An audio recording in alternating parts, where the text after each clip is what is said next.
This was the moment when the rise of the oceans began to slow and our planet began to heal. And he wasn't wearing an American flag pin. Obama says he doesn't like how the pin has come to represent patriotism in America. I won't wear that pin on my chest.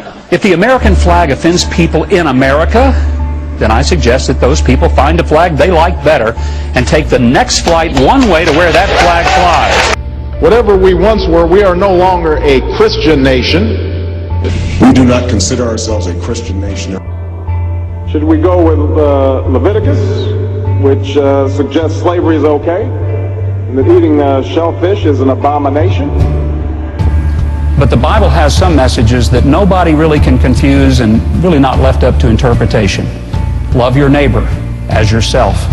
Inasmuch as you've done it to the least of these brethren, you've done it unto me. Until we get those simple, real easy things right, I'm not sure we ought to spend a whole lot of time fighting over the other parts that are a little bit complicated. The recent efforts in Arizona, which threaten to undermine basic notions of fairness that we cherish as Americans. In fact, I've instructed members of my administration to closely monitor the situation. Our government has failed us. They have not secured the border that has to be done. Build the fence, secure the borders. And that being an American is not a matter of blood or birth. Stop amnesty in sanctuary cities. Stop looking the other way. In the 21st century, we are defined not by our borders, but by our bonds. It's not because we're mad at those folks. It's because we want for them, if they come, to do it legally. Many other Americans have Muslims in their families or have lived in a Muslim-majority country. I know because I am one of them. I have known Islam on 3 continents before coming to the region where it was first revealed. That experience guides my conviction. We also have to recognize there is a real threat to us with radical Islamic jihadism. As the Holy Quran tells us, let's not kid ourselves. These are not people who want to make nice with us. The Holy Quran teaches that anybody who will kill their own children to get at you will kill your children too. The Holy Quran tells us that's just, you got to remember how serious this is. And the Holy Quran also says, if you will strap a bomb to the belly of your own child and blow that bomb up in order to kill innocent people you don't know, then there is no limit to what you're willing to do to try to win your cause.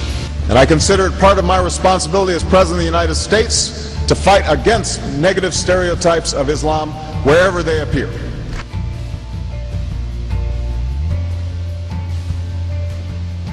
Look, we've made them rich. Every time somebody in this room goes to the gas pump, you've helped make the Saudi royal family a little wealthier. And the money that has been used against us in terrorism has largely come from the Middle East. There's 2 things we've got to do. Number 1, we've got to insist that the people in that neighborhood take a far greater role militarily and financially in solving the problem. It's their neighborhood. But the second thing we do for our own national security is end our dependence on foreign oil, feed ourselves. If we can fuel ourselves, if we can manufacture the weapons to fight for ourselves, we're a free people. If we can't do those 3 things, we're not free. I'm going to bring everyone in on the Senate. I think we can say that the Constitution reflected an enormous blind spot in this culture that carries on until this day, and that the framers had that same blind spot. We value the First Amendment, then we have to value the Second. And I don't understand why more people, particularly in the media, who embrace, love, and herald the First Amendment, don't realize that once you start chipping away at any of them, you chip away at all of them. So let me go back.